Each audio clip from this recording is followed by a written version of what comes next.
Привіт з Ялинівки в Київ. Бачите ж, які гарні хати, скільки тут людей. 4 хати, та як. Назад! Там були і склепи, там були і труни, як то кажуть, мумії вже. Жесть. І зв'язано із якимсь чаклунством чи що то там уніштожається. Його такого було повно. Понюхуючи південноамериканський кокаїн, була висаджена на парашуті. Сьогодні приходять одні, а другі, а ти ж не знаєш, що таке. Думаю, що то бандеровці роблять, а то роблять КГБисти. Де за коня, куди як розвернувся, то бах. І ще куди далі? Далі вже все континент.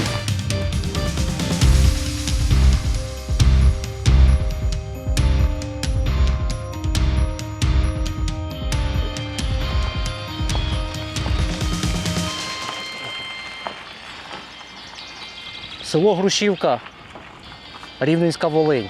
Ми стоїмо на ультраунікальному перехресті, перехрестя з 5 доріг. Ще багато ви зустрічали таких у житті. І зараз куди нам йти, куди рушити в ці безмежні сарненські ліси на Волині, може лише допомогти палиця. Якщо ми підемо туди, ми потрапимо в село Бистричі, де народився легендарний отаман Бульба Боровець, який заснував УПА Поліська Січ. Якщо ми підемо туди, ми потрапимо в село Поліське. Адже це саме межа тут Волині і Полісся, а між ними межа така дуже розмита в світі. Якщо ми підемо туди, там буде Гута Грушківська і село Ведмедівка, в котрому залишилося кілька останніх жителів. Йдемо строго на південь, ми потрапимо в хутір Буди Грушівське. А якщо ми підемо туди, ми потрапимо у село Вільхівка, де є унікальна колишня німецька кірха, з котрої потім зробили школу, а з школи потім зробили зараз церкву православну. І село є Ялинівка, в якому теж живе кілька останніх жителів. Тому куди ми рушаємо, визначає зараз ця паличка. Ми рушаємо на Ялинівку. Оце Рівненщина. Насправді більшість Рівненщини виглядає так. Це дуже густо заселений край, тут дуже багато протестантських поселень, тут величезна кількість населення, величезна кількість дітей, машин, мотоциклів, саме головне мотоциклів. Це десь як в Індії чи в Шрі-Ланці люди рухаються на мотоциклах по цих піщаних ґрунтах. Тут, напевно, ти не лише навчився ходити, далі сідаєш на такі мотоцикли і ними по цьому піску гарцуєш.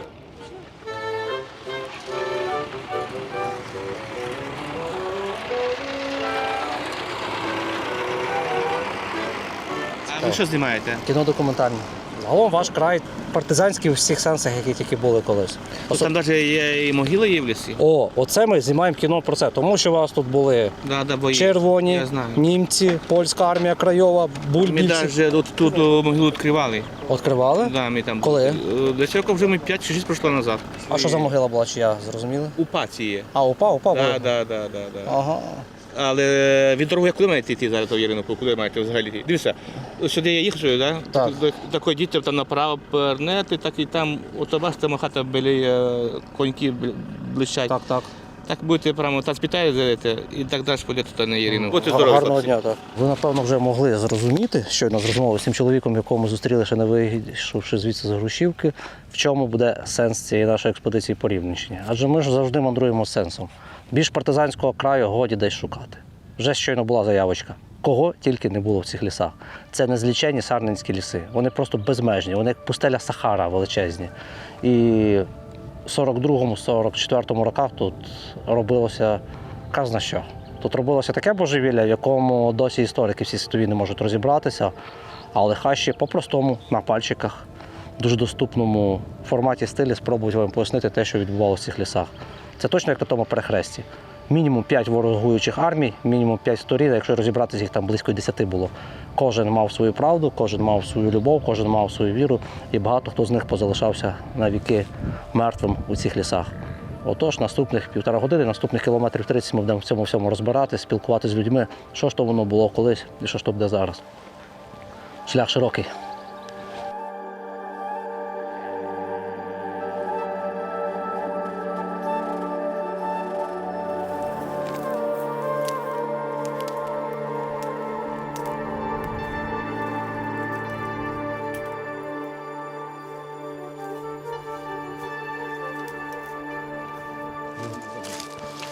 Поляки були тут, батьки казали, поляки, німці. Ще ото дід живе один, вже йому 86 років. О, де саме? От тут зразу хата тут. І ви тією дорогою можете зайти до тієї прямо тако. Прямо тією А дорогою. ми можемо зараз куди діти? Да, ходіть, якщо хоч до діда. Але такий, що можеш щось пам'ятати, цікаво. Да він таке пам'ятає дід. Я зараз заведу. Ого, супер.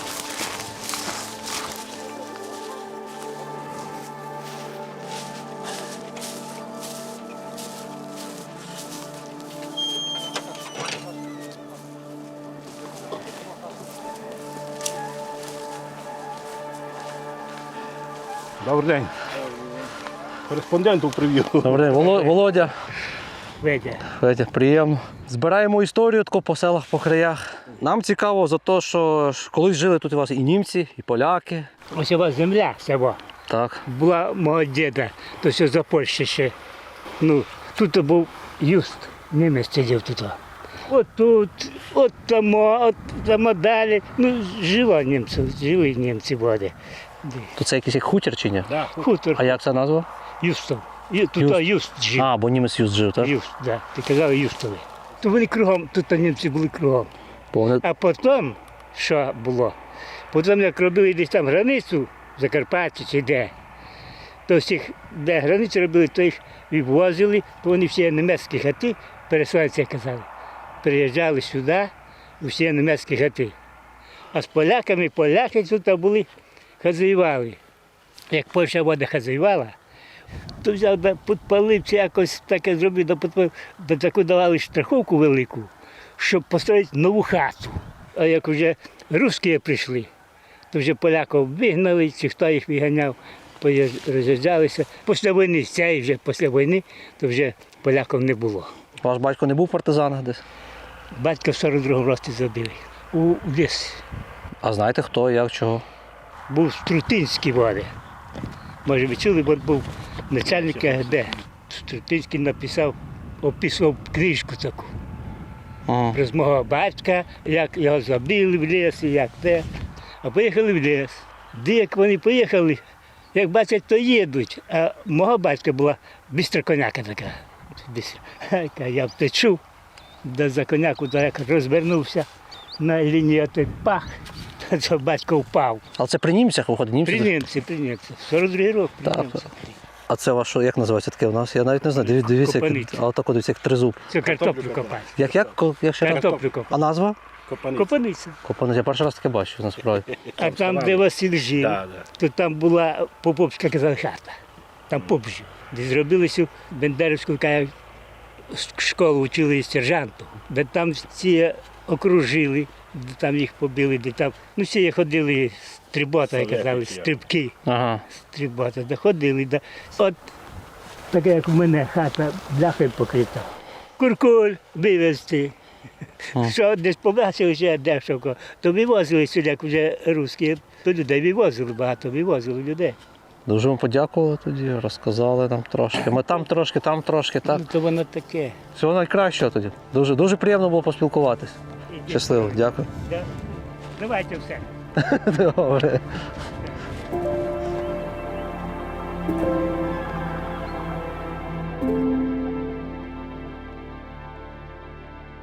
Моя теорія полягає в тому, що пізнавати історію можна лише на місці, лише заглибившись в самі нетрі, в самі більші хащі, туди, де живе найменше людей. Мені здається, що пам'ять там найбільше збережена. Хащі – це не про академізм, це не про академічну науку.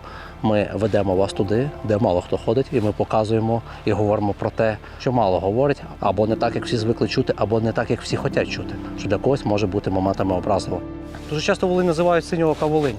За рахунок того, що на Волині дуже багато віконників, самих вікон пофарбовані блакитний або синій колір. Але от нам людина з Волині, Іван, котрий приймає сьогодні з нами участь в експедиції, сказав, що це за рахунок озер, що їх дуже багато на Волині. А Іван з нами в експедиції тому, що свого часу дуже круто підтримав військо, за те, що ми долучалися до наших зборів, всяких акцій. І це є єдина можливість, напевно, з нами реально піти в похід.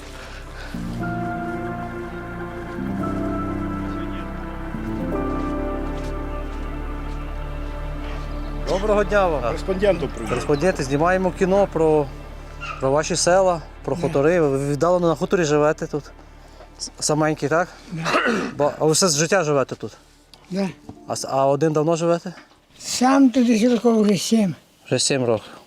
Може більше, туди. А в село як коли добираєтесь? То діти є, то А, приїжджають. то вам привозять щось, так? Зима ще була важка, щось прийшла б, то носили, бо не ходив ще в магазин. А так то йду в магазин сам. Сам господарю, у мене пара курок держу, і собаку, да і все. Любите ліс? Ну, А хто не любить? Ну, а може є люди, що люблять степ, або море там. Лісі живуть сам. Воно колись не було тут, а тут був хутор, считався. Тут хата, через якесь время знов хата, 40 хат було. Тут лісу не було. А як хата, то й городи якісь були. Ще за моєї пам'яті тільки було, а потім постепенно повибиралися вже. А так на лісі нема вже. Ще пустка така. Було таке, що тут хати були, люди жили, то приїжджали сюди, верхи скидали хати, щоб вибиралися відсюди. Ага. А хто не вибрався, то верха під ладою лежив. І наша була хата, розкидана вже малися. То це з колгоспу приходили активісти і скидали, щоб в село переселятись, так? Да. А як ваші батьки не переселилися? Ну, якось так, я знаю, більшість виїжджали, хто в Одесу, а хто куди. Ні, батьків ваших не змусили виїхати, вони якось утримались тут на хуторі. Утримались. А ви 43-го, Федір казав, рок, так? Дуже важкий рік був, казали. Да. Що тут села горіли, як солома. Ой. Мати щось розповідала за то? Ну, що не розповідали, тут було тоді, як німці були, то є ще села палили. А я став погано балакати, зуби, щось повикрішували, і зуби став погано балакати. Тоді було, то вже як розказували, вже воно мені забулося, тоді воно різне було. Каже, одні приходять, і другі, а не знаєш, хто такі. Чи ти, чи я, хто такі. От ще ви живете в хуторі, то кожну ніч, напевно, шибки стукали, так? Ну тоді, як мої батьки були, так? Да? З батькам. Їх всі їсти просили. Кожному дай Да. молока, дай. Ну, що є, то мусили давати. Сьогодні приходять і одні, і другі, а ти ж не знаєш, хто такі. О, хтось до вас приїхав. Внук? Да. А у вас теж багато дітей? 6 було. У вас тут всі. Ну, 4 хлопці, 2 дівчини. І нікого, і ось прийшла самому жити. А що так, не хочете десь вибратися до дітей, А внуків? куди я сам виберуся вже? А, на старості. Нормально, чи сумно буває? Чи сумно, чи не сумно мусиш жити.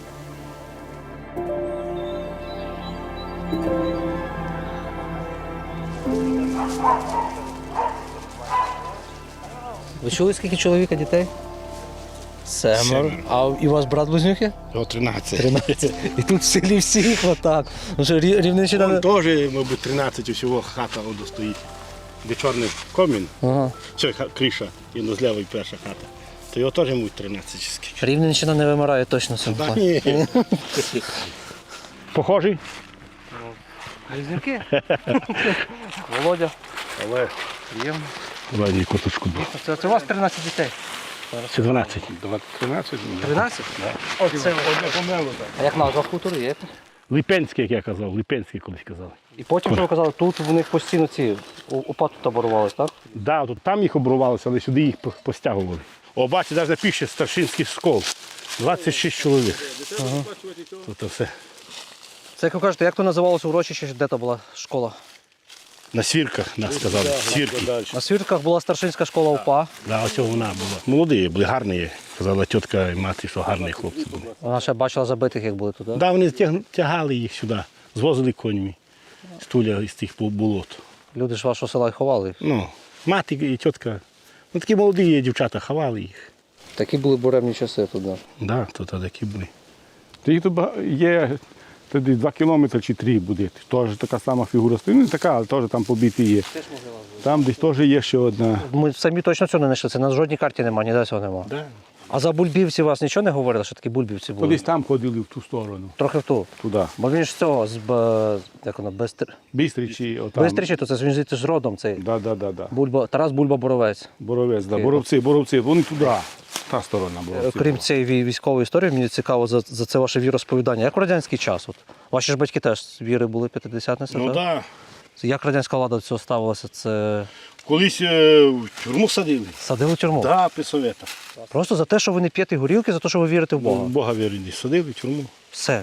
Людина Не нічого. давали, щоб... По 20 років давали. От їм невигодна така віра. Оружие не беруть в руки, отаке, знаєш, там багато де чого. Окони вживають, чужих баб не чіпають. Вони тільки свої, ти бачиш, у мене стільки дітей багато. А там, де православ'я, там все вимирає, Україна, нема дітей. Да, там, де православ'я, особливо де і зв'язано із якимось чаклунством чи що, то там уніштожається. Чаклунством? Да. От там у Ялиновка, це село, там його такого було повно. Тобто? І ворожили жінки чи що? Ну, щось там таке є, там ще зараз живуть, там одні є, що є такі, що. А у вас це взагалі не визнається, що там щось на яйцях викатувати? Ні, ми таке не віримо. Це страшний гріх, так? Да. З ваших ніхто не піде до баби такої Ні. якоїсь? Це гріх. Да, бо православних йдуть. Але я знаю, вони бігом біжать. То яка головна різниця з католиками чи з православними? Це те, що просто у вас спосіб життя. То, що ви не п'єте, то що. Та не в тому числі, там багато що є. Є заповіді, перші заповіді, вони нарушаються у православних. Написано, не роби зображення ніякого. А в Це в православних, заповіді є. ну а як же ж? А вони роблять, наприклад, іконки, ті всякі. А у вас всі люди то робите, будуєте щось, це ремонт, так, да? Стройки. Руками, так, здебільш. А освіта, як ви ставитесь до освіти у вас, ваші? Діти йдуть вищу освіту здобувати? Чи? Нічого ні. Що не йдуть? То колись не давали. Так. Колись, Віруючі якщо колись не давали нічого. Да, за те, що ви віруючі? Так, віруючі то не давали. Якщо ти комуністом не будеш, ти нікуди не попадеш. Ані халстука не носиш, то все. Ні, але є віруючі.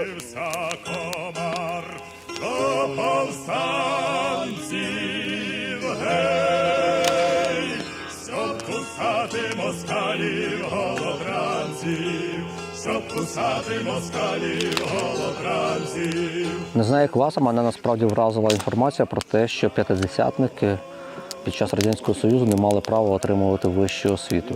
Сьогодні вони мають на це право, але старше покоління за рахунок того, що не отримувало цю освіту, на сьогодні працює на досить важких роботах. Це будівництво, полярами і так далі, тому подібне, аби забезпечувати свої сім'ї. Слава Богу, на сьогодні ми проживаємо в такі часи, щоб забезпечити свою сім'ю, можна працювати не лише руками, можна працювати головою. Україна на сьогодні займає одне з передових місць в світі в IT-сфері. Я думаю, ні для кого це не є секретом. І на сьогодні можна влаштуватися в цю сферу, а головне вивчитися у цій сфері абсолютно безкоштовно. Зараз ми вам розкажемо як. Існує така Mate Academy, де ви абсолютно безкоштовно навчаєтеся у 170 найкращих фахівців з IT-сфери в Україні. Реально, абсолютно безкоштовно. Вони вас навчають і після цього ще вас працевлаштовують. І оплачуєте ви за цю освіту лише після того, коли вони вас влаштують на роботу. На сьогодні випускники Mate Academy займають близько 2% всіх фахівців IT-сфери в Україні. А на хвилиночку це понад 5500 фахівців. І я повторюю зараз, що Україна є однією з передових в світі по IT-технологіях. У нас одна з найбільших кількість IT-фахівців у всьому світі. Також, що дуже важливо у способі цього навчання, це те, що 80% всього навчання відбувається на практиці, що є дуже важливо. Я особисто на власному досвіді можу сказати, коли я навчався на юриста, і нам 99% все навалювали теорію, після цього ти виходиш не юристом, а ніяким там фахівцем.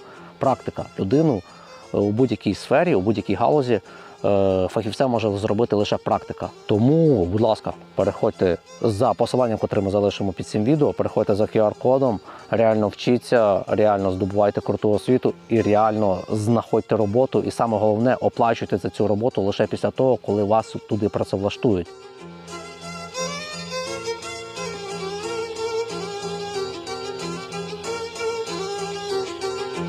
От на цьому хуторі ми вже переночували, я забув на правду назву, нам чоловіки розказали. Два брата-близнюка Ігор та Олег, котрі є п'ятидесятниками, як виявилося.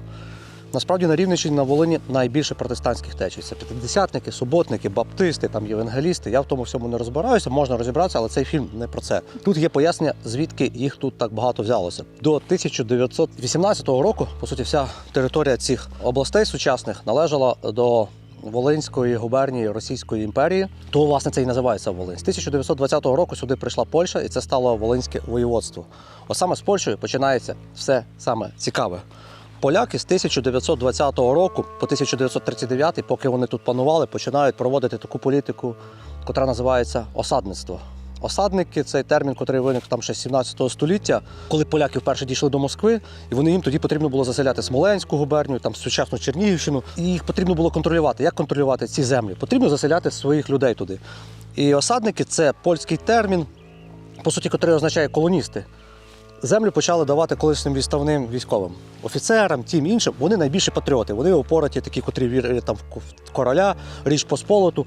Якщо ти їх заселяєш на ці території, вони привозять свої сім'ї, вони потім привозять своїх підданих, якусь обслугу, цю свиту, і починається польська колонізація цих земель. Абсолютно так само поляки почали тут працювати в 20-30-ті роки, коли вони володіли цими землями. На 25-й рік лише 9 тисяч осадників приїхало на Волинь.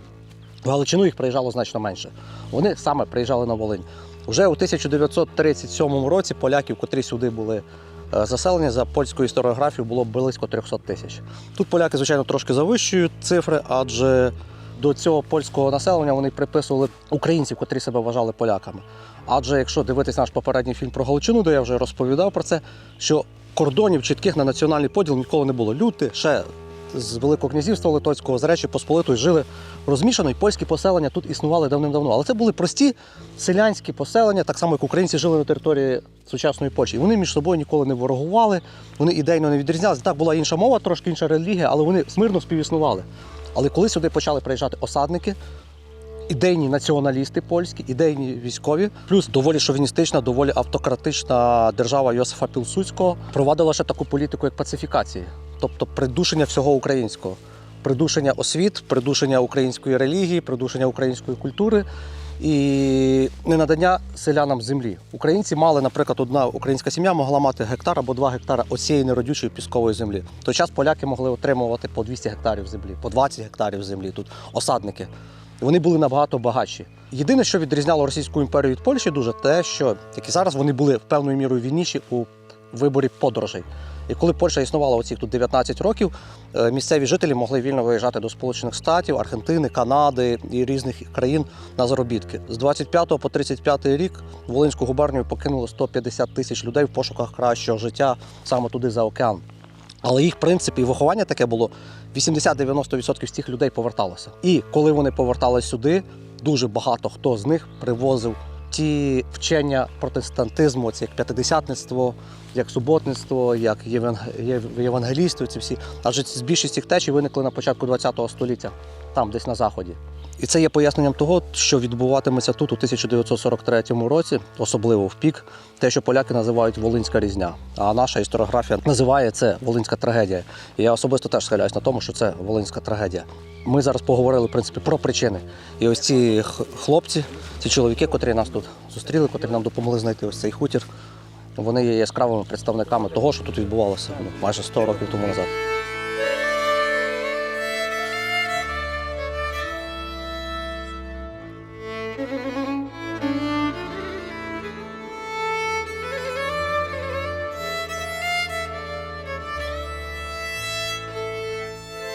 Назва річки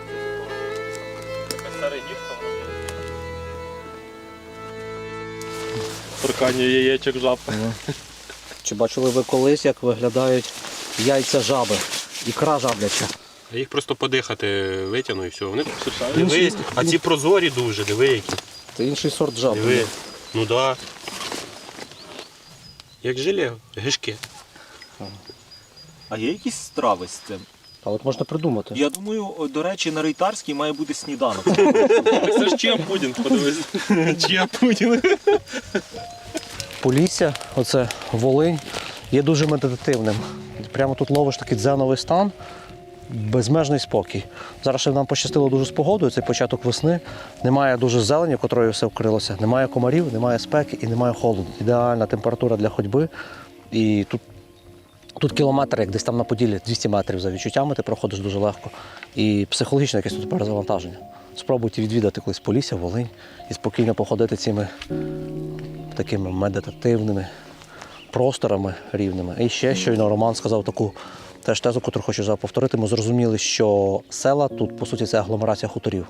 Хати отак порозкидані по лісах, там хата, а на карті це все називається одне село. Дуже цікаве явище, якого десь там на центрах України годі й шукати. Волинь синьоока за рахунок вікон і за рахунок озер. І ми несподівано серед цих зарощів, серед хащів знаходимо озерце, котрого нема на жодній карті. Їх сотні по всьому Поліссю, по всій Волині. Дуже Дуже неочікувано, дуже цікаво. Добратися до нього можна лише так. Стоїть воно таке чорне, відображаючи свої люстеркові плесові небеса. Ці похмурі зараз березневі темні. А коли тут світла погода, сяє сонце, це озеро набирає чайного кольору. А озер таких тут дійсно сотні по всій Волині. Звичайно, це не Фінляндія чи Швеція, де їх десятки тисяч, але це наше, і воно найкраще.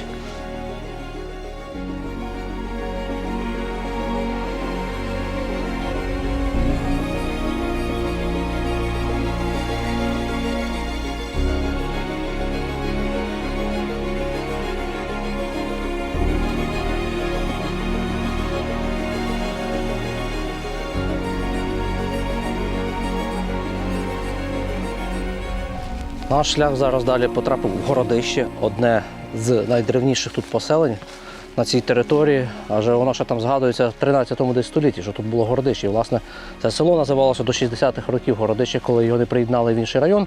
І в районі виникло два села з назвою Городище і вирішили його перейменувати на Ялинівку. Зараз це хутір, а до 40-х років це велике німецьке доволі поселення, в якому було понад 40 дворів німців, тому що польська влада залучала сюди теж німців для обробітку землі. Покинута хата.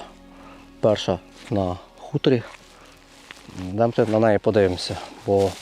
Бо це завжди просто літописи, томи життя оцих маленьких сіл. Про них не писали таких книг. Про ці села, про ці хутори може говорити лише ось ця дерев'яна архітектура, котра ще тут позалишалася такими маяками, котрі пробивають світло з минульщини. Навіть бувалого мандрівника може це здивувати, що ми побачили на першій хаті на хуторі Ялинівка. Дах. Чим критий дах? Це те, що можна назвати гонт, але це не гонт, тому що гонт робився з таких цілісних дощечок. Це така зірвана якби кора, не кора, верхня частина дерева, дуже тонкими пластами. Здається, колись я чув назву, що це говорить дерть. Ну, я зараз можу помилитися. Ми таке зустрічали на Поліссі. Це дуже архаїчний, дуже старовинний спосіб покрівлі, дуже дерев'яний. Якщо люди десь жили ближче до лісу, вони не мали соломи, вони ось так перекривали дах. І це може свідчити, що цей будинок може бути дуже-дуже старим. Хоча будівель, котрі збереглися тут, побудовані до Другої світової війни, вкрай мало. В Другу світову війну за рахунок цієї партизанщини, коли червоні палили села, коли армія Крайова палила села, коли німці палили села, коли наша армія УПА палила села, що теж мало місце і ми не мусимо цього відкидати, тоді тут згоріло понад 90% архітектури і в селах позалишались одиничні будинки, котрі пережили лихоліття Другої світової війни. Зазвичай це якраз на віддалених хуторах, де масово все не горіло. Тут це може цілком мати місце, що цей будинок збережений з 6 років. У цій господарській споруді, яку, напевно, більше можна назвати стодола, є старовинні бочки валяються. 3, принаймні, штуки. Бочки, в яких навіть в фільмах карикатурного, це насправді така була колись правда, в бочках часто переховували людей, особливо в таких партизанських краях. Які там не будете дивитися фільм, це от, і нам чоловіки вчора розповідали, що коли німці тут переслідували євреїв, то євреїв закидали там в бочку, засипали борошном. Настільки були репресії з боку німців і з боку жандармерії. Щодо німців, котрі теж були протиборствуючою стороною саме тут на Волині в 40-ві роки, і котрі підігрівали трагічні різні процеси 43-42 років, так мене дуже здивувала одна цифра. Кількість німців, котрі були на цій території, на всьому Рейхкомісаріаті України. Знаєте, скільки тут німців було, контролювало цю територію? 15 тисяч німців. Ну, для мене це був вибух, вистріл в голову, коли я почув цю цифру. 15 тисяч німців, 280 тисяч допоміжної поліції, шуцманерів або поліцаїв, їх називали. Це здебільшого місцеве польське населення, здебільшого українське місцеве населення, ну і тут недалеко від Білорусі. Тобто колабораціонізм, співпраця з окупантами, все життя це не є чимось винятковим там на сьогодні, на окупованих територіях України, чи в той час тут це завжди було, відколи існує людство, відколи існують війни. Завжди є верства населення, яка буде приймати окупаційну владу з тих чи інших причин. Тому німецька влада тут на місцях трималася, можна сказати, не на німецьких багнетах, а на багнетах колаборантів, котрі з ними співпрацювали. Саме тут, де ми знаходимося, неподалік була столиця Рейхкомісаріату України. Для мене досі загадка, чому німці обрали столицею України, ту, яку вони окупували, місто Рівне. На той час це взагалі невзрачне маленьке містечко з кількома там 2-3-поверховими спорудами, з невеликою кількістю населення. Це не Львів, вам, не Київ, не Одеса якась. Напевно, вони не хотіли бути близько до фронту, туди наближатися до Києва далі. А з іншої сторони, вони дуже помилилися, тому що Рівне, вся Рівненська область, це от такі суцільні величезні ліси, котрими ми ходимо. Це ідеальний край для партизанщини. Врешті-решт вони від цього поплатилися. Дуже багато їхніх діячів у Рівному і довкола Рівного були знищені, були вбиті. Так як упівцями, так само як червоними партизанами. Щодо червоних партизан ми далі теж розкажемо. Тут діяв легендарний диверсійник радянський такий Кузнєцов, котрий вбив дуже багатьох військових діячів Третього рейху і Рейхкомісаріату України, за що поплачувалось найбільше хто? Українське сільське населення. Адже він часто робив це під маркою українських націоналістів, під маркою ОУН-УПА, і німці мстили місцевому населенню за це. У мандрах завжди є неочікуваність, і в самому глухому хуторі Ялинівка, в якому ще достеменно невідомо, чи живуть люди, можна знайти шматочок Парижа. Я в попередній хаті бачу, що цегла, з якої побудовані тут пічки, грубки, вона маркована, але там це не було видно надпису. Я щойно подивився уважно на надпис, на цеглі написано «Паріс». Я не знаю, що це означає, і потім крапочка в кінці. Або хтось надихався Парижем, я сумніваюся, що Франції сюди привозили цеглу. Або просто якийсь там німець, або поляк, маючи цегельну тут фабрику, назвав її якось Париж, або це скорочення від його прізвища, імені. Ну, чітко видно, Париж.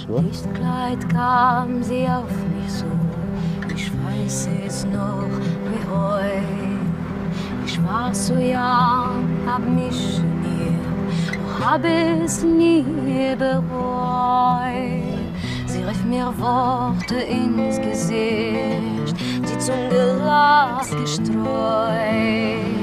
Verstand nur ihre Sprache nicht, ich habe es nicht bereut. Oh non,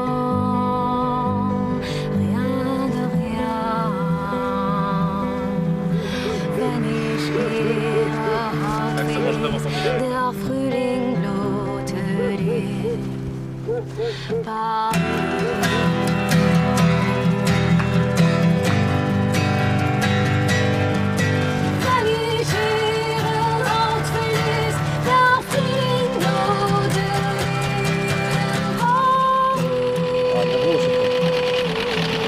Добрий день. Вибачте, що від роботи відволікаємо. Нічого. А нам казали, що тут двоє людей живе. Як двоє? Чи більше? 4. 4? Да. Це ви і ще 3? Я, он мати живе моя. Мати тут? Ну, а там ще 2 хати теж живуть. Живих, так? Да. А мати вдома? Я не знаю, навіть немає. Нема. А що ви не знаєте, де мати? Я вам роблю на городі, вона не пішла. Ну, давайте ми вам поможемо засіяти. Чи ні? Я сам почав. Чого? А ви нам покажете село і розкажете. А що тут показати? Тут же нема А нічого. нам це й цікаво, як немає нічого. Ну що, колись було село велике, а зараз що? А що ви не глушите? Бо тяжко завести чи що? Так, Ага. ви туди, до Маньки подіть, вона вам більше розкаже. Вона старша людина, вона більше знає. Добре, дякую. На здоров'я.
Сіли біля вас. Добрий день. Добрий день вам. Вас Юзефа звати, так? Га? Юзефа ваше ім'я. Ох, людиночку, нічого не чую, я вже ніяк не Зовсім. чую. Ну, Та ми сіли поїсти біля вас тут. Нам казали, що вас звати Юзефа. га? Ім'я ваше як? Юзефа, так? Да. Так. Ви тут родилися? Ні. Я 40-го року, а і у мапі жила з батьком в Польщі. Приїхали з Польщі. З Польщі? Ну, то я не знаю. То майбутнє те є. Я родилася в Польщі, бо в 40-му році приїхали. Сюди вже. А ви що тут на хуторах віруєте чи що? Трошки так. Тут люди було, село, 50 хат. А бачите, старі помирали, молодь повиїжджала. Осталося пару хат, 4 хати. Та як? А ти у нього пустка, там пустка. Я зразу думала, може, деякі цигани чи хто. А що є таке, колись ходили, так? Колись їздили, зараз їх не чутно, щоб їздили. А як ваша фамілія? Козачок. Це є. Батько на війні погиб, а мати померла. І вже чоловік помер. А сини порозходились. Отож ваш син говорить. Ну, ото син. Так. Один в Костополі, один у Зорному. Ага. Ну, то він хоче мене забрати, а я ще не кажу, побуду ще сама трохи. Коли ви були востаннє в Грушівці, там, де люди є? В селі, коли були в великому селі? В Грушівці? Бачите, не чую. В Грушівці коли були останній раз? Я. Так. А в Грушівці я знаю вже неділі, то їдемо конем, і дрова мені привозить, і города мені садить конем. А розкажіть, хата, це ви будували чи ви заселились в готову хату? Не будували. Будували. В 66-му році. А батьки, коли в 40-му приїхали, то де вони жили? А на отому, на перехресті отому. Там була хата? Да. Немає її? Там була, мабуть, німецька. Вона стара, вже вона валилася. То вже ми сюди прийшли, построїли. А німецьких хат тут не лишилося вже? Ні, нема. Жодної? Ні однієї. Що ваші мати казала, чи ви вже дитиною були, не пам'ятаєте? Тут ж були партизани всюди.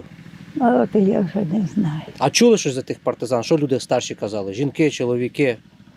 Тут йшли сюди в село, щось якесь? То якби вже, знаєте, ще старіша людина за мене, то може знала б, а вже таких немає. Я ж сама тут найстаріша. Я така гразна, це я не фотографіруєте, я буду, я хочу фотографувати, то переодінуся, бо... Ми такі самі. Оце хазяїн мій, у нього портрет. Це 3 роки назад помер? Буде 4 листопада 3 роки. Ага. То ви до цього жили вдвох, а це він помер, і ви самі? Да, то я вже сама, отак живу. А хто вишивав ото на подушки? Невістка. Невістка. Оце зразок української культури, котра була до приходу колись от радянщини, в принципі, бідно, але дуже охайно українці ось так все робили. А той хаос, котрий ми часто бачимо в українських селах. Нічого не чую, ні слова не поняла. А я хлопцям кажу.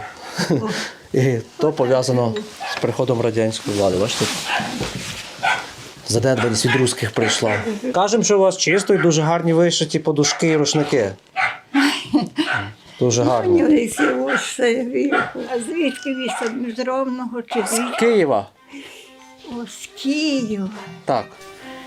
Ну, що будете фотографувати?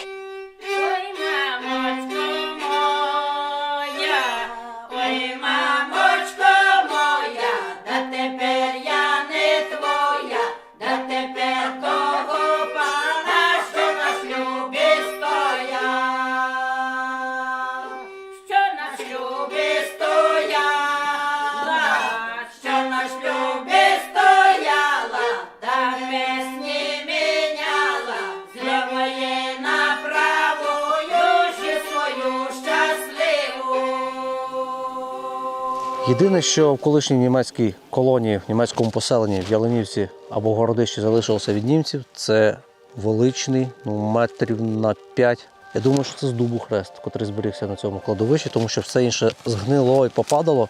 А колись в цьому селі навіть була кірха. Кірха, яка була побудована німцями, і в 1940 році, коли вони звідси виїхали, в 45-му цю кірху розібрали, а дерево перевезли в село Бистричі. І там побудували церкву. А у Бистричах народився Тарас Бульба-Боровець, засновник УПА «Поліська Січ», котра тут була заснована в 40-му році по наказу уряду Української Народної Республіки в екзилі. Екзиль – це вигнання. Тобто у нас не було своєї державності з 20-х років, коли більшовики окупували Україну. Наша державність існувала в еміграції, тобто керівництво нашої державності існувало в еміграції. України як такої не було. Але звідти вони завжди мріяли відновити Україну. І тоді вони дали наказ утворити свою армію. Бульба-Боровець якраз зайнявся цим створенням української армії, котра б мала стати основою майбутньої української державності. І тоді була утворена УПА Поліська Січ. Тоді виникла ця назва.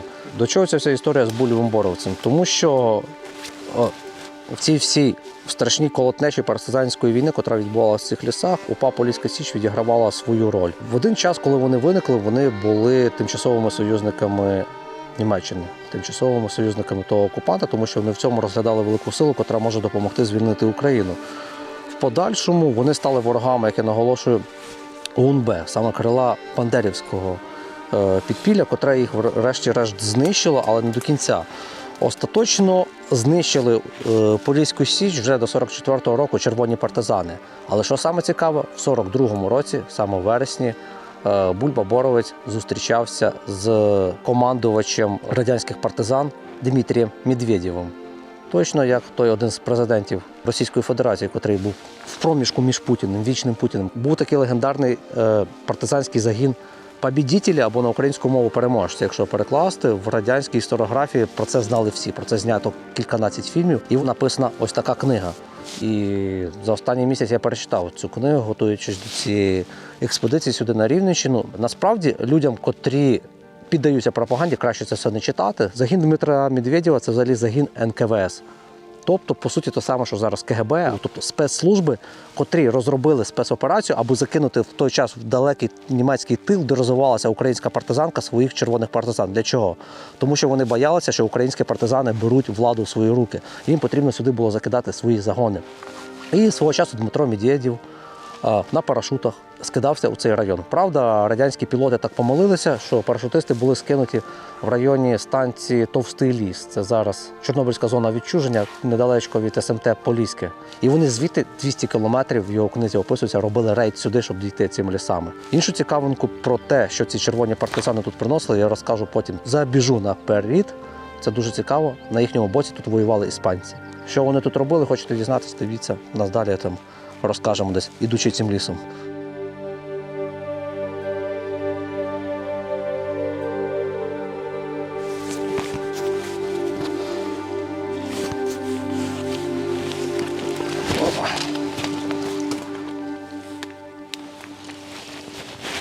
Дивлячись на ці всі ліси, хащі, зарищі, болота, логічно одразу виникає пояснення, чому саме партизанили всі тут. Чому радянські розвідники, радянські партизани висаджувались тут, аби вести свою диверсійну діяльність. Чому тут діяла Українська повстанська армія, чому тут заснована Поліська Січ. Але водночас слід розуміти, що партизани, живучи в лісі, не могли там вирощувати хліб, не могли там мати м'ясо зазвичай. Вся партизанська сила трималася виключно на українському селі. І партизани, аби мати їсти, проходили до українських селян. А тепер себе уявіть, ви проста селянська родина, котра, в принципі, не вміє не читати, не писати, ви вірите просто в Бога. А щовечора тобі в шибочку хтось стукає і каже: хліба, м'яса, борошна, одного, другого, третього, іншого. А тобі в дідковій матері взагалі байдуже, чи це УПА Поліська Січ, чи це ОУН Мельниківці, чи це ОУН Бандерівці, чи це червоні партизани, яких так само слід визнати було дуже багато українців, україномовних людей. Чи це армія Крайова, поляки, котрі все життя з тобою мирно, наче жили тут в сусідніх хуторах, в сусідніх селах. Ну, там трішки, звичайно, вони свою релігію нав'язували, але коли ти проста пересічна людина, про те, що говорить споживач, що тобі було робити? Ну, для таких людей була трагедія. А трагедія чому була, власне, повторюсь? Тому що якщо ти не цікавишся політикою, політика, власне, колись цікавиться тобою, вона приходить в твій дім. А політичним, байдужим, неграмотним, з одної сторони бути корисно, а з іншої сторони це вкрай важко. Партизани в цих лісах мали зброю, люди на селі не мали зброю, але, повторюсь, окрім автоматів, там системи ППШ, німецьких автоматів, ці МП-40, котрі в той час тут були популярні серед партизанів, гвинтівок, Маузера і так далі, тому подібне. Основною зброєю є завжди знання, є освіта. Без них ми ніхто, ми не озброєні. І тебе завжди будуть грабувати, тебе завжди будуть використовувати в тих чи інших умовах. Тому ми тут знову згадуємо наполегливо своїх друзів. Онлайн-школу Bookie.ua, котра навчить і маленьких, і дорослих. Вона вчитиме вас абсолютно різних наук, котрі ви можете обрати. Це від іноземних мов до математики, історії, про котру ми завжди говоримо, антропології, вивчення сутності людини, чому вона живе в цьому світі, як їй жити. Bookie.ua на сьогодні вже скористувалося, я повторюю, понад 1 мільйон 600 тисяч учнів. В ній понад 130 тисяч кваліфікованих вчителів, котрі люблять свою професію, котрі пройшли 4-етапну систему перевірки, аби потрапити в цю школу і навчати вас. Туди не потрапляє будь-хто, кому потрібні гроші. Просто так, аби заробити. Людина має бути реально фахівцем в своїх знаннях. І ви проходите теж певну співбесіду, підбираєте потрібного вам вчителя, підбираєте потрібний вам час, або ввечері, або вранці, або на вихідні, кількість, скільки має цей тривати урок. І саме головне, вік не важливо. Це можна в 5-6 років вчитися в цій школі, а можна вже і в 96 вчитися, адже вчитися ніколи не пізно. Тому переходьте за посиланням на Bookie.ua, за цим QR-кодом, посиланням під описом, навчайтесь, озброюйтесь, адже сама потужна ядерна зброя, сама серйозна галактична зброя – це наш розум і наша освіта.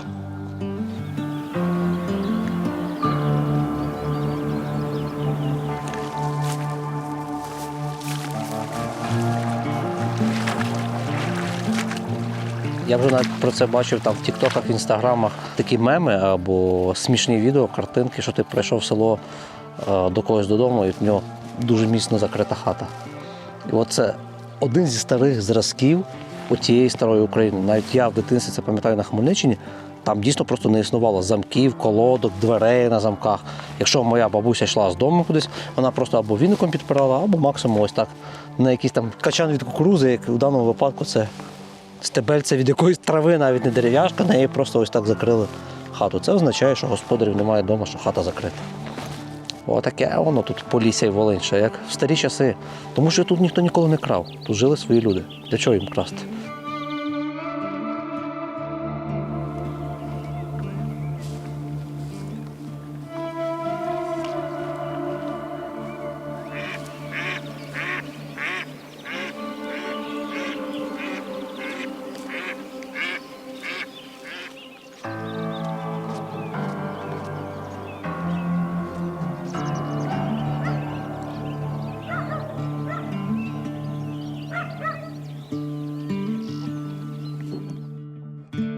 Оці люди, котрих ми останніх бачили, живуть десь за кілометра, ну 1,5 звідси, 2 ми ще пройшлися, тому що нам сказали, що тут на краю села живе одна єдина жінка. А якщо брати від Грушівки, це ще кілометр десь 7,5-8 поза цивілізацією. Отут, якщо мені мовчати, слухайте.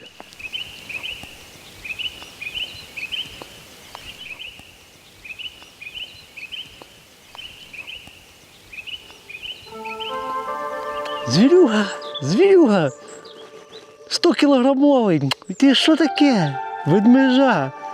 Йо-моє, ти пацючок маленький, ти просто пацючок. Це отакий, дивись. Я ще забув, що такі пси можуть бути. Йо-моє, оце ти бушмен. Я в шокові. Не бушмен, а бушдог. Яка морда. А це інший, це трошки інший лахматий. Подивіться, цей кудлатий. Нас далі собаки не пускають. Добрий день. Гавчать на нас не пускають. А ви ще куди далі? Далі вже все континент. Все, кінець континенту далі. Так, континент далі вже нема, далі, крім мене далі нема. Так, розказуйте, хто, откуда і по чому. Аж з Києва. Отак. Ми знали, що у вас тут крайня хата, бо нам казали. То ж я, може, вже в Ютуб попала. І ще більше попадете. То пождіть, я пойду, хочу брави під скубу. Що ви таку бабу? Але жартуєте ви гарно. Значить, Я майже... з юмором, я Так. ще з такими хлопцями, стара баба. Правильно. Подождіть, ну розкажіть, ну що, хто, по чому? Журналісти теж. Слухайте, ну то що ви таке вже з мене? А ми знімаємо справжнє життя, бо ми знімаємо кіно. Нам дуже цікавий ваш побут, тому що ви, як сказали, живете на кінці континенту. Ну. Так? Це То буде ви так само, як Юзефа, бо ми з нею спілкувалися теж. То ви теж з Польщі, ваша родина? Да. Батько мій з поліського родом, а його мати з Гути. А мати моя то з Польщі. переїхали, вони переселенці. Ми думали, що ви тут самі, а у вас гості якраз сьогодні теж, так? Ну, завтра одвожу їх, вони приїхали, ще з Польщі З приїхали. Польщі ще приїхали? Ну, ще на з Польщі знову не їдуть, то ще приїхали бабу відвідати. Це ваша дочка з Польщі? Ні, ще внучка моя. Внучка з Польщі? Кинь на ту хустку, вони тебе знімають. По телебаченню будете себе дивитися. А ви дійсно з Польщі приїхали? Ого, клас. Ми українці, звісно. Ну, ми зрозуміли. Але тут дуже цікава історія, як от говорять. Я перепрошую, як вас звати? Марія. Марія. То це ваша мати чи бабка з Польщі? Я баба.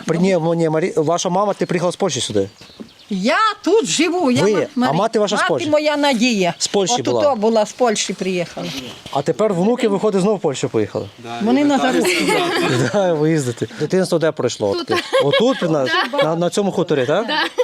А, то ви не самі жили? Вас багато було тут? Внуки Вони приїжджали. приїжджали з Ми Березного. приїжджали. Вони жили Літом. тут, пороз'їжджалися, хлопці теж. А я осталася дупа сама. Якось дупа сама? Я дупа сама. Та по скільки ви самі буваєте найдовше, що ніхто не приїжджає? Тиждень, 2 місяць? То я була роками, то що вже скільки років, постійно сама. Як постійно тако їздила з бабою, що маленька була, боже, літо, то дуже багато так історій я понаслуховувалася. Господи, я сиджу на возі, я ж то не розумію, що вона говорить, знаєте, ну вже мала була. Слухала ці історії, цікаво була, я така, баба, а те. Ну, а так, але розказувала багато. О, мало знайшла. Орзак тут зробили, то не... Вона, ти подивися, о. А то де ваш батько тут? А їй треба дивитися, ось ти не знаєш. Польська армія, бачите? Це Десь до того, як колишній. німці окупували Польщу. Десь сюди бачите з матері. Ось його теж якісь такі, не знаю, фотографії. Ось що мій брат коло школи в нас в селі, де була школа, тут води. Оце в Яленівці була школа? Так, школа до 4 класів. Бачите, школу Яленівки ми тільки на фотографії можемо Дайте, ну, бачити. Там десь нічого і не колись. лишилось зараз. Це якраз історія, яку ми на Галичині згадували про переселення українців і поляків. 40-ві роки частину українців звідти в Польщі переселяли сюди. Ці будинки, котрі звільнилися тут від поляків або від німців. Оце, власне, в Ялинівці німецькі будинки заселялися етнічними українцями з території сучасної Польщі. Так ваша і родина пішла, як ми говоримо. Ви тепер в Польщу їздите на заробітки, так? Да? А там колись жили ваші предки. Так, це ми говорили, до речі, сьогодні з бабою теж. Да? Да, проговорювали так. Тікай. Це більше синові. А тут в дитинстві, от я буду на ти, да? Ти ж тобі теж років 20, так? Да? 22 буде. 22, то ти тут жила, тобі як? Було весело тут? Так, звісно, тут стільки всього навчилася, баба багато. Чого? чого А вчила. молодь то ще була якась з кимось? Бавитися, гратися? Тут сестри, брати були, приїхали всі, картоплю вибрати треба були, приїхали всі, дружно вибрали. А в школу ти куди ходила? В Матіївку, там. Скільки кілометрів? Через ліс? Да, через ліс 5 кілометрів. Кожен день туди-назад? Да. Пішки? Ну, бувало, що баба возом завозила, бувало, пішки йшли до хати вже. Пісні співали. Ви? А скільки дітей йшло? Хто що був? Двоє, сестра старша моя і я. Серйозно? Да. А коли сестра кінчила школу, то як ти ходила? Ми потім перевелися звідси, ми тут довго не ходили. Вау. Або то ж вовки всякі є, виходили. Ну, так виходило. Днем ходили, не ночі ж. Ого, то це ж недавно ти школу кінчила, скільки? Якщо тобі 20 років, ще десь назад ти в школі Боже, жила. це я в першому класі тут ходила, в другому, а потім я перевелася в школу. Маленька дитина оце лісом ходила собі сама. Вона бачила. Що то, ліс знає, Воно теж порвали, які показали. облігцовку оборвали. А що батько з матерою. А що мати казала? Розказувала за цих партизанів всяких? Мати? щось? Так. Ну, за партизана, я ще пам'ятаю партизанів. Дядько один казали, що втік десь, то ми тому в болоті ходили, то казали, що він ховається з Погоріловки. То ми колись по ягоді ходили, якісь з болота виліз, то я ще й зараз йду на те болото, дивлюсь, чи там ніхто й не Це вилазить. в яких роках ховався хтось один? Ну вже, як я з 58-го року, а вже десь, мабуть, я знаю, мені може десь таке 9 років було, десь 10, і воно було там, він ховався. Від непонятно, хто то такий був. Ну, якийсь не чистий якийсь Або був. партизан якийсь, да, щось таке. Видно, когось здав, вони казали, щось там, якийсь там, ну, якесь щось поршу зробив. І по болотах ховався багато. Ну, але казали, що він у погребі жив, там у льосі, в цьому во. Ви весела жінка. Ну, весела, я косила і горала, он сьогодні боронувала, вона сама бороную. І сама собі все роблю. Не бачу, поки. Оцей весь великий город, це мій конем? Воно, бачите, скільки зборонувала сьогодні, воно сюди. По дрова, по кору хожу, мох рву. А на що вам мох? Здаю. 130 гривень мішок сухого, воно перей, сушу, назбирала по 30 гривень кілограм сухого. Де я собі градку полю і гроші заробляю, і так і живу. Оце у вас тут бізнес, я навіть не знав, що мох приймають. І мох приймають, і перей приймають, і кору приймають, і чагу приймають, і калган довбала, що вже воно гулі понадовбувала, і ягоди. А що таке калган? Ну, калган що таке? Так. Ну, такі пруткості колись мужики називали, калган. Пруткості. Ну, казали, наливають горілку, пруткості мужики колись охотні. Я пам'ятаю. Калганів? Віагра по сучасному. Показати вам, який він. Відбувається просто кустуриць. Не знаю, це артхаус такий. Є балканський артхаус, а це зараз волинсько-поліський артхаус. Ну, це хащі зазвичай сумні, тут взагалі не сумно, хоча це реально, як сказав, кінець континенту, крайня хата. Пам'ятаєте, вон такі. Те намочите собі, жолудка лічить. Ага. Ну, а кажуть, що потенцію добре мужикам лічить. Ви молоді, вам не треба, а такі, як мені дідові, то можна було б і дати, щоб додому не приходив. А гриби ягоди теж берете які? Да, гриби. О, я ягоди то добре збирала, але що вже мені конь 3 ребра був перебив, то я була занедужала, що ногу було одобрало, трохи очуняла. Отаке. Важко робити. Я ж не бачу суму в ваших очах. Господи, тільки мужиків приїхали з Києва, я буду плакати. Я ще на ті очі продерла. Ну, ти ще намірали. Ну, то мене 120, а в того 140, а все чи наоборот. То у вас найкращий тиск виходить. Я в космос собі лету. Я цілу зиму слаба лежала. А що було? Кабан був. Ні, здоров'ям що було? Ну, що, мабуть, вірус був, що я знаю. Кабан, кажете. Кабан був. Ну, свиня лежала, як свиня повалена. А телефон у вас тут ловить, ви маєте там? Вон мене малесенький той був, а сьогодні я їм не вмію, купили, вони мені і не можуть дозвонитися, я їм не вмію, бо привикла до того. Той у полігоні бере, де хоче, а це зараза щось хоче. Я йому включаю те, а воно мені щось те. Ото ви активні. Якого року народження? 58-го. Хоч, звісно, жінки возраст не питають, але я така прямолінійна. Як питаю, так і відповідаю, як в школі. Так, давайте розкажу вам про систему. За партизанський час. А то ви вже почали про мене, то там, як мені діда по пошті перешлють. Якогось такого. А ви зараз прославитесь на Ютуб, ми думаємо, знайдеться якийсь. Діда такого, щоб він без житла, без существа, ну просто, щоб були штани і шапка. А в мене є двері. Переселенці зі Сходу? Запрошую. Я ще з лісу приїхала, воно така, вони мене таке фотографувати, людочки, милі, то страх і ужас, хай то якийсь мужик побачив, би то вон землі, таку бабу гадку показати. Ну, але я в натурі сила. Натуральна баба. Може мене хто почує, Леся і Галя, що ми були в Яремчі в санаторії. Може, ви, дівчатка, мене знаєте, Цапук Марію. Так хотіла б, щоб може, де почують, побачать. Хай знають, що я ще жива. Ну, і ти, коханий, з Мадярщини, привіт. Ну, що наробив 5 діточок і покинув мене вже внуки, і вже мене преса бачить, думав, що тут кури загребуть. Я жива і здорова, дякувати Богу. І тобі привіт. А що можна таке казати? Слухайте, ну якби то таке сказали наперед, де можна було підготуватися, що щось. А то ти таке... А ми тако любимо якраз ото. Ну то ви себе любите. І я люблю. Я люблю життя, я люблю свою природу, свій рідний хуторок. Не хочу я нікуди, той собі туди йде, той собі туди йде, а я тут жду. Колись моя сестра з Білорусі каже до мене: Маню, як ти думаєш, хто тут останній вмре в цьому селі? А я кажу: Надія, а наша мати Надія. Каже: мати? Кажу: чого? Надіжда зникає остання. Все, можна вже поять? Зараз я вам як запояю. Як би ще мені було трошки примарафонитися, щось. Я таке сиве страшне, ще й таке гразне. Як все ж його? Треба було казати, щоб я вже трохи вже була б губи намалювала хоч. А ви мене вже чуєте? Чуємо. Вже чуєте? Чуємо. А я говорю такі дурні. Ну, привіт з Ялинівки в Київ. Я місна корінна жителька Ялиновки. Я тут родилась, тут жила, моє проходило дитинство, і мрія, і щастя, все було. А зараз старість вже прийшла несподівано, її я й не чекала.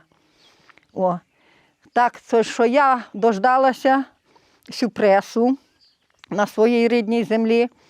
Цвіте терен, а цвіт опадає. Хто в любові не знається, той гора не знає. А я, бідна сиротина, все горя зазнала. Вечіроньки не доїла, нічки не доспала. Хоч дрімайте, не дрімайте, не будете спати.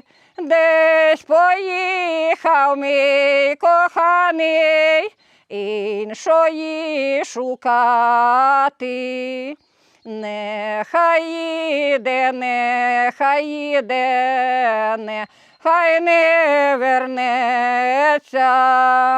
Дай же, Боже, йому щастя, де він повернеться. У пісні не дай Боже йому, але я своєму коханому, хай йому Бог дає. Бачиш, як баба дрова рубає.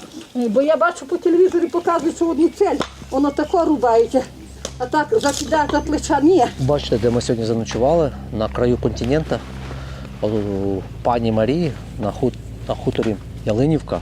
І вона перед цим сказала, що вже 60-ті роки вони зустрічали тут людину, яка ховалася по лісах від будь-якої влади. І часто це приписують бандерівцям, але логічно я зараз зробив припущення, що це не був бандерівець або якийсь інший партизан. Окрім офіційних таких партизанських з'єднань, котрі тут існували від різних армій, від різних політичних там формувань, були, звичайно, кримінальні партизани, котрі ховалися від будь-якої влади, від будь-якого правління, грабуючи місцеве населення, ховаючись по лісах. Їх називали сокирниками або зеленівцями. Ось такі були назви до цих людей. Я зараз припускаю, що швидше всього це хтось був один з них. Щоб загалом окреслити весь цей партизанський рух, ми вже говорили про те, що логічно тут було багато червоних партизан, їх налічувалося кілька десятків тисяч. А саме в цьому районі, в районі Ялинівки, в районі Грушівки, діяв партизанський загін імені Щорса. Командиром цього загону був Маліков Степан Федорович, котрий теж сюди був перекинутий спеціально для формування оцих червоних загонів партизанів. Він тут воював, потім в цій місцевості, якщо я не помиляюсь, і в Сарнах, і в Березному, всюди були вулиці, названі його іменем, пам'ятники стояли. Він тут такий був начебто герой, він писав дуже багато мемуарів.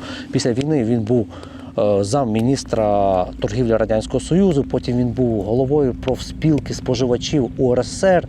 Завжди такий за сучасними мірками примажорний, небідний чоловік, котрий прожив до 83-го року в Києві, помер, похований на Байковому кладовищі, до речі, на першому секторі. Думаю, його діти і онуки досі живуть в Києві, не в поганих квартирах, десь отримали їх там на Золотих Воротах чи десь на вулицях Саксаганського, в самому центрі, адже ці партійники лише отримали квартири дуже в красивих місцях, ці герої Совєтського Союзу. Але що ж це була за така людина, коли розкрилися архіви різноманітні? І саме дивне, я це знайшов не на українських ресурсах, що можна сказати, це нова українська історія, ви переписуєте історію. Я це знайшов на російському ресурсі абсолютно, тому що цією людиною Маліковим в Україні ніхто не цікавиться. Кому там потрібен червоний партизан? Знаходжу я це в російських документах. Дивіться.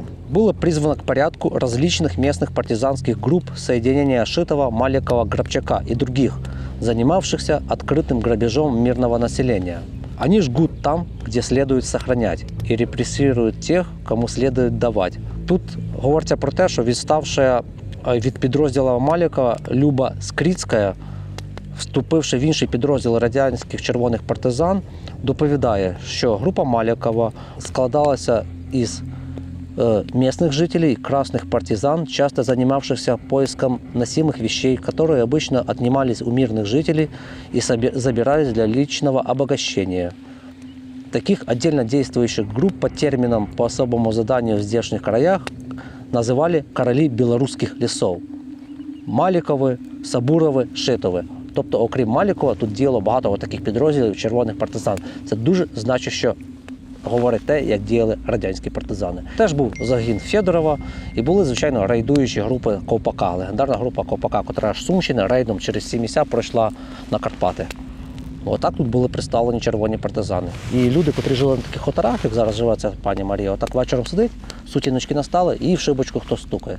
А чи це загін Малікова, чи це загін Фьодорова, чи це загін Медведєва, чи це загін Бульбівців, чи це загін упівців. А упівці між собою, нагадують, теж це парадокс, ворогували. Ну, не упівці, а представники ОУН-Б і ОУН-М політичних цих підрозділів. А так само тут були поляки, котрі рясно були представлені в цій місцевості. От наскільки історія складна. Потрібно дуже пишатися і бути спокійним за те, що зараз ми маємо регулярно свою армію, єдину, а не оці партизанські такі моментами сумбурні з'єднання, коли можна голову зламати. І знову повторення до того, щоб в цьому всьому розбиратися, наскільки важлива освіта і вивчення своєї історії, знання свого минулого.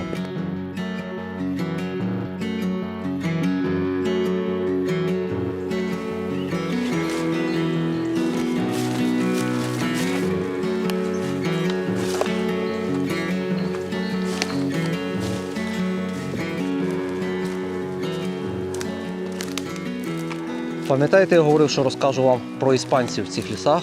Зараз настав час. Ну, власне, я хочу розказати про одну іспанку, про яку я прочитав історію і був вражений взагалі, що тут таке було. Делас Елас Гавілан, на позивний Африка.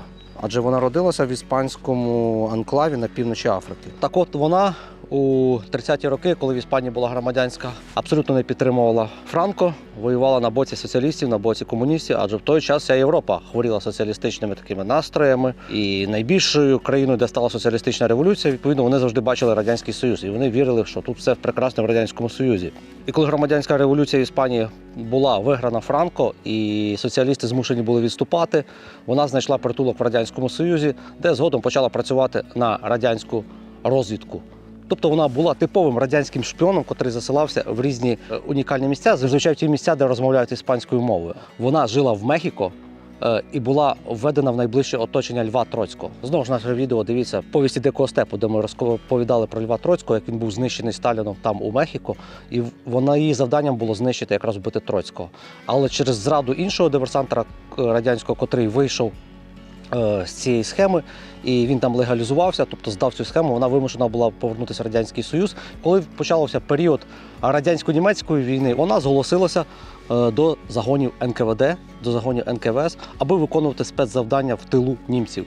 І тоді вона в складі загону Дмитрія Медведєва була висаджена на парашуті в районі сучасного СМТ Поліське, Чорнобильській зоні відчуження. І звідти вони зробили цей 200-кілометровий марш сюди у Сарненські ліси, де вони провадили свою діяльність. А після війни вона була заслана разом зі своїм чоловіком, котрого їм теж назначили НКВД, до Уругваю, де виконували шпіонські місії по збиранню інформації у всій Південній Америці. Всі чули про Че Гевару. Тобто вона одним з наставників його була для впровадження соціалістичних революцій там в Південній Америці. Тобто він в неї консультувався, він брав звідти якісь рознарядки і якісь такі щоденники денні, як вести свою там боротьбу. Разом з чоловіком вона там жила до 67-го року, утворивши будинок мод, в який сходилися різні кокетки, різні модні люди Уругвая, понюхуючи південноамериканський кокаїн і розважаючись, при цьому збираючи всю корисну інформацію з цих всяких різноманітних південноамериканських еліт. І ця вся інформація через якраз такі закулуарні кола, за такі, знаєте, неофіційні бесіди, неофіційні зустрічі, де люди повністю розкріпощались, де люди повністю себе показували, розказували. Вона цю інформацію передавала на центр до Москви. До 67-го року вона там працювала, 67-го року повернулася. І вже до 83-го року займалася навчанням топових агентів Радянського Союзу і потім топових агентів, котрі стали топовими шпіонами, агентами Російської Федерації, котрі досі, напевно, десь працюють в країнах Латинської Америки. Адже, на жаль, і по правді, що Російська імперія, що Радянський Союз, що зараз Росія, оцією своєю підривною діяльністю, своїм шпіонажем завжди славилися цією школою. Це зараз ми бачимо постійно в новинах десь. Росія попливала на вибори тамто, Росія попливала на вибори тамто, Росія завела своїх агентів тамто і тамто. Весь світ кишить російськими агентами. Вона була одним з яскравих представників цієї школи. Отака історія. Для мене це була шокуюча історія. Близько сотні іспанців діяло в цих лісах. Вона одна з найодіозніших.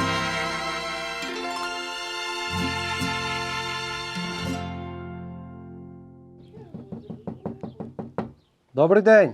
Добрий день. А ви, Петро Іванович? Я. Ми вас шукали.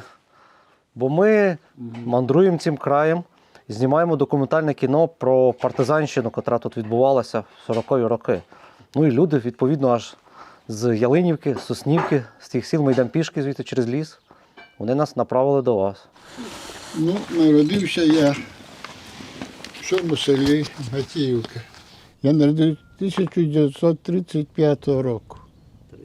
Вже 91 рік пішов. За Польщі родились. Так, да, Польща займала територію до Корця. Там за Корцем є річка Корчик, а далі вже були русські, ну, казали у нас большевики. В нашому селі жили українці, ну це само собою, поляки, євреї, німці.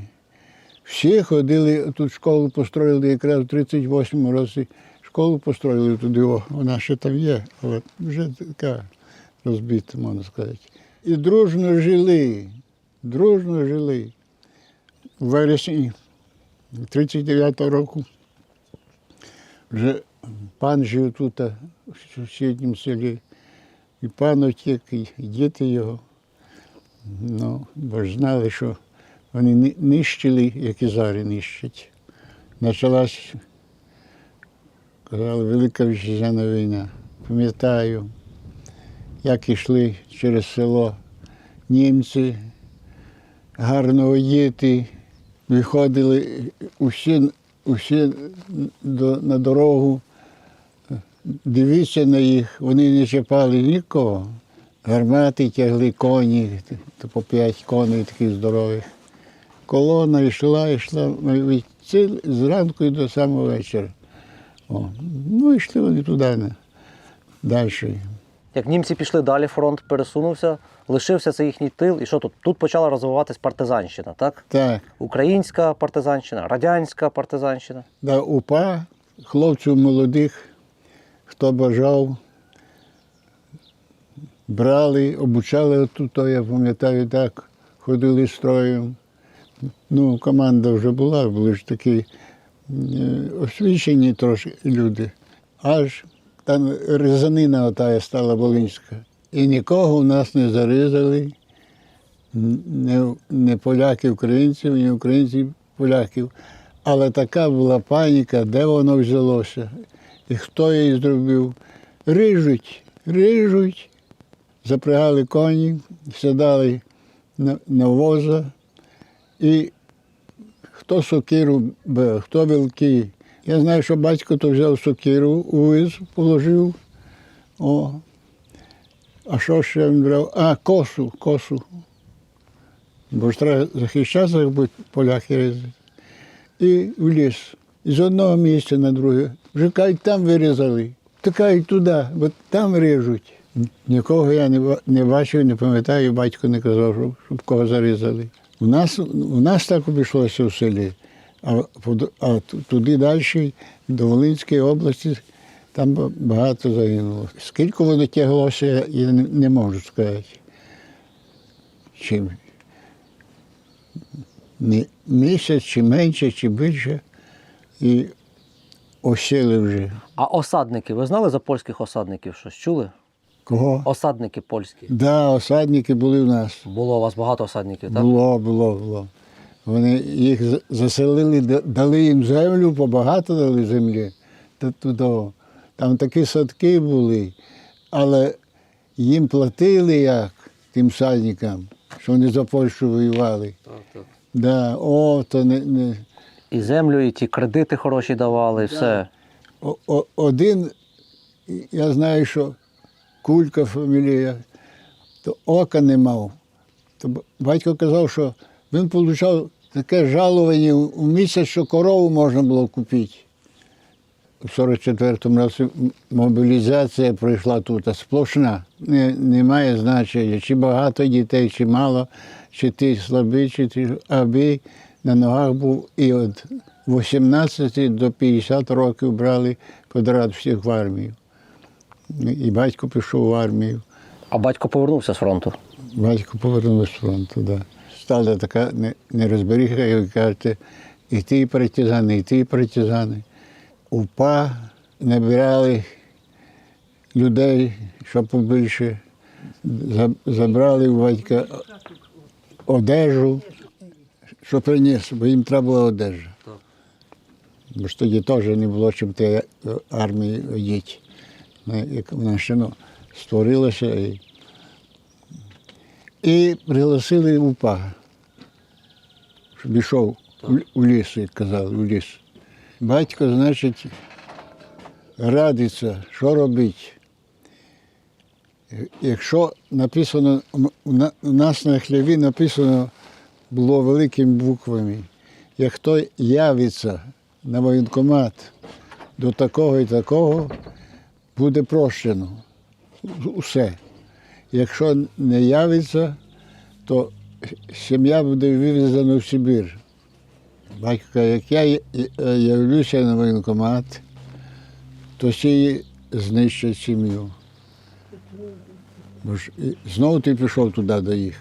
За червоних. До червоних, так. Да. Мати запрягає коня і везе батька на воєнкомат. Щином вона повезла, раптово вже є. Бачу, така ялина, коли нас росла невеличка, що ще видно людину, якщо не стоїть. Вже бачу, там у ялині коні, люди ходять. Один такий льотчицька шапка кожана і кожані перчатки. Сідає коло стола той, видно старший, достає якісь бумаги, дивиться, щось пише і дивиться в окно. Пише і дивиться в окно. Мати приїжджає вже на двір конем. Він встав раптово і пішов. Це ж були КГБисти, заслані в ці УПА.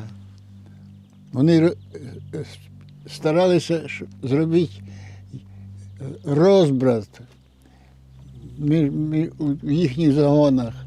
Вони були научені люди, вони із ближніх сіл були, і з дальших. Казали, що їх вишколювали в Харкові, була спецшкола, яка готувала всі отради упавські, спеціальних своїх людей. Думають, що бандерівці роблять, а то роблять КГБисти, таке зло. І вже вночі, значить, все, зайшли. Мають нас знищити. Поставили в рад, плачемо, кричимо, а на дворі спор йде. Очиняє один двері, каже, що лягайте спати і нікому не кажіть. Але вранці встаємо, і сусідньої сім'ї нема. 5 дітей і жінка. Тобто НКВД так робили, переодягнуті, так? Так. Овечою шкурою все робили. Вони ж були спеціально для цього. Багато з цих наших УПА, хлопців молодих загинуло, багато. До яких ще років у вас тут останні були бої, якби? Ще десь у 52-му році був один схрон там за селом. Там 4 чоловіки, друкарська машинка. Приїжджають з Тучина, 2 машини міліції, стрілянина така була. Як зараз пам'ятаю, я вже пам'ятаю, що стріляли. Ну, і всіх їх витягали мертвими. Казали, останні, все були останні. 52-й рік. Так.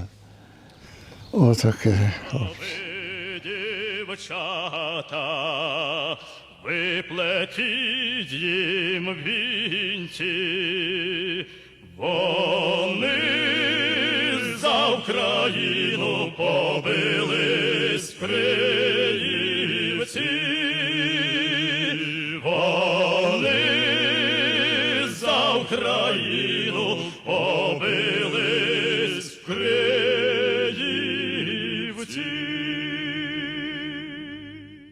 От ми зараз йдемо цим шляхом, а ось там вдалині є село Мощони. І у 1944 році відбувся бій під Мощонами. Велика сотня УПА, практично вся полягла там від рук НКВД. Керував цією сотнею, і загалом ця сотня називалася сотнею Очмани. сотня ячмана або сотня скакуна. Насправді цього сотника і їхнього командира звали Дмитро Шевчук. І на початку війни його сім'ю, повністю всіх його рідних, спалили німці. Він був дуже озлоблений на німців і почав таку партизанську, репресивну війну проти німців, котрих абсолютно не жалів. Карав німців, знищував, дуже зухвало передягався у їхню форму, заходячи в їхній тил. Потім так само він діяв з червоними. Як так склалася доля, невідомо, але в один момент, передягаючись з червоних, вийшло так, що він був завербований органами НКВС. Дмитро Шевчук в один момент починає працювати з червоними. І ось цей весь біг, який відбувся під Мощонами, це, власне, була пастка, в яку свій же ж командир, котрому довіряли хлопці, молоді, з оточуючих сіл, він вивів їх в цю пастку для того, аби вони всі були знищені. В цьому бою ще залишилося до 10 чоловік, окрім самого командира, живими, котрі дивом вискочили з цього бою. Згодом вже в 45-му році Служба безпеки ОУН, Служба безпеки УПА знайшли очману в селі, котре сьогодні називається Базальтове, а на той час воно називалося Якова Долина. Там вони за правилами того часу, що зараз виглядає дуже по-дикунськи, просто прив'язали до берези, до 2 беріз за ноги і відпустили. І берези його розірвали. Це за однією версією, за іншою вони просто живого пустили під кригу, дивилися, як він тоне. Але, власне, що зрадництво було дуже суворо покарано Службою безпеки ОУН. Отака ще дрібна історія, котра окреслює буремні події 40-х років у цих краях. В неділю з полудня сумно невесело везуть партизанів аж на друге село. Везуть партизанів аж на друге село. Привезли. Там були і склепи, там були і труни, там були, як то кажуть, мумії вже. Мумії були, ви бачили? Були, я ще років 20 тому їх бачив. Їх просто витягували, ну, знаєте, як раніше. Кому інтересно, як то кажуть, розібрали, воно там лежало, валялося. Я спустився в старовинні підвали величного костела в селі Великі Межирічі, тому що костел згори закритий на замок. Він, слава Богу, якби законсервований. І зараз звідси через ці підземелля спробую знайти вхід в центральну молитовну залу. Подивись на ці підвали, чоловіче. Оце реально величні підземелля. Подивись, скільки ходів. Тут реально такі ходи, що ходи, хід сюди. Ну це якісь колони, підпори, вау. Тут йо-моє. Курка чи що? Курча табака. Жесть. Подивіться, які тут реально ці ходи, чуваки. Іди сюди, ходи за мною. Дивись. Близько якось. Оце тут, кажуть, тут труни були поховання. Зрозуміло, костел побудований на початку 18 століття, початок 1700-х років, лише уявіть. На Галичині ми таких не зустрічали, але він прямо величніший. Він виглядає як цей один як 10 галицьких за розмірами, просто гігантський костел. Вау!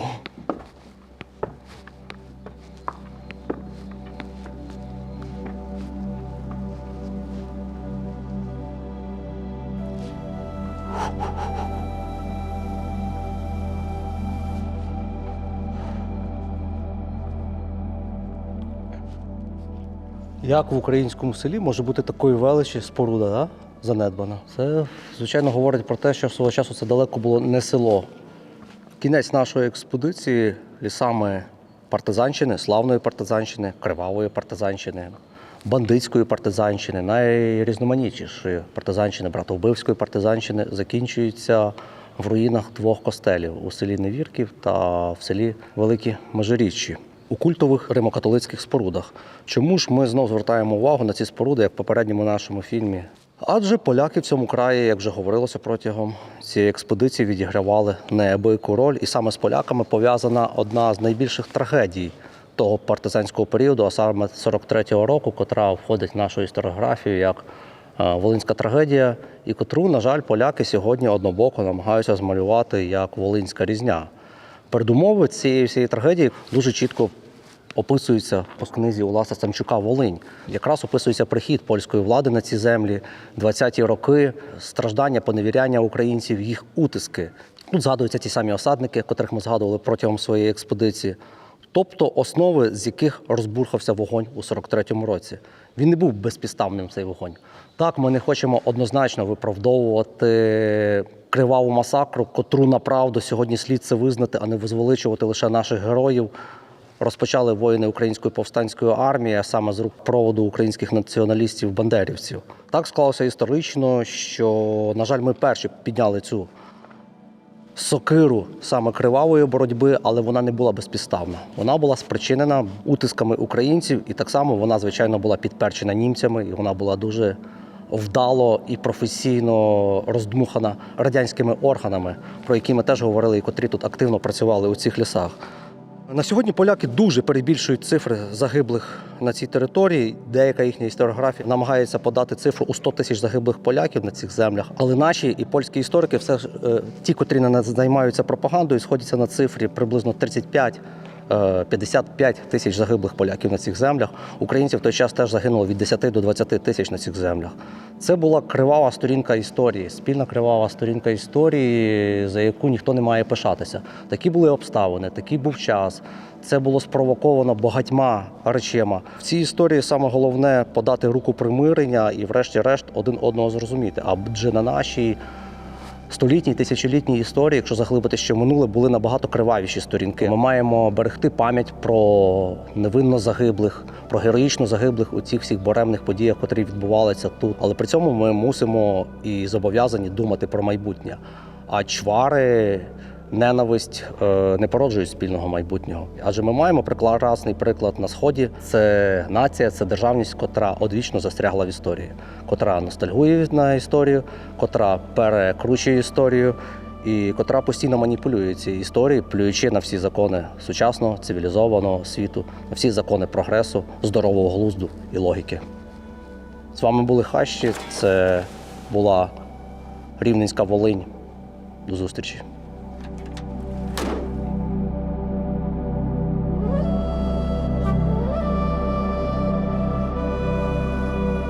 Хочу вам заспівати свою пісеньку, таку, яку я у мріях своїх примріяла і склала її до кучечки.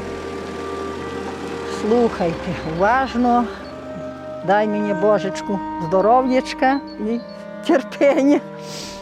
Глянеш в небо ласкалине, царство Боже з висоти, і так любо, і так мило, що й очей не відвести, а до нього так близенько, хоч рукою простягни, помагай усім, як можеш, перед Богом не гріши, і отримаєш, що хочеш, лишень щиро попроси.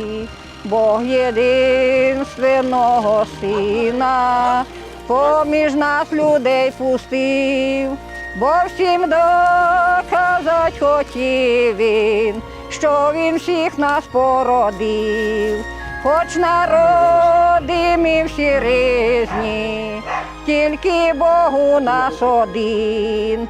Полюбім його всім серцем, Він на більше заслужив. Амінь. Не бачиш?